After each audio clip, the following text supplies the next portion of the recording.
It's a sentence that outraged the country. A California judge gave Stanford University student Brock Turner 6 months in jail, despite a jury finding him guilty of sexually assaulting an unconscious woman outside a fraternity house. Turner served just half that. The latest numbers about sexual assault on campus are stunning. The National Sexual Violence Resource Center indicates that 1 in 5 women, 1 in 5, will be attacked while in college. The University of Nebraska is trying to change that. Reporter Miranda Christian digs deeper into what our state university is doing. At the University of Nebraska-Lincoln, over 20,000 undergrad students attend in hopes of finishing their education and preparing themselves for the next steps in life. But for some, sexual assault tarnishes their college experience. So the national research indicates that 1 in 5 college women will survive an attempted rape or completed rape by the time she graduates college. According to an Association of American Universities report, 23% of college women said they were sexually assaulted. At UNL, 23% of the women who are undergrads is roughly 2,100 students who are at risk of an assault. Advances or anything that's unwanted. Anytime there isn't consent in a situation, I would consider it to be sexual assault. No means no, so if you kind of overstep that boundary, I would consider it as sexual assault.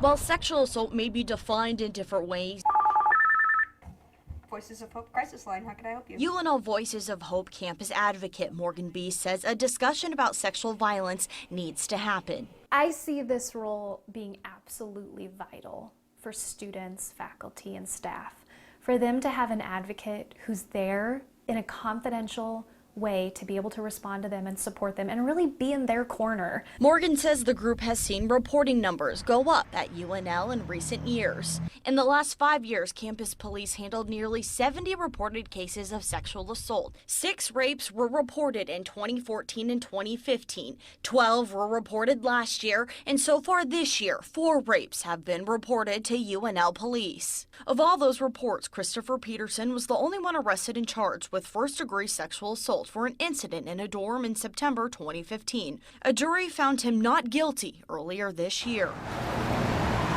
There have also been 24 other reports of unwanted touching and sexual acts since 2011. So we have been kind of seeing a slow increase in reporting.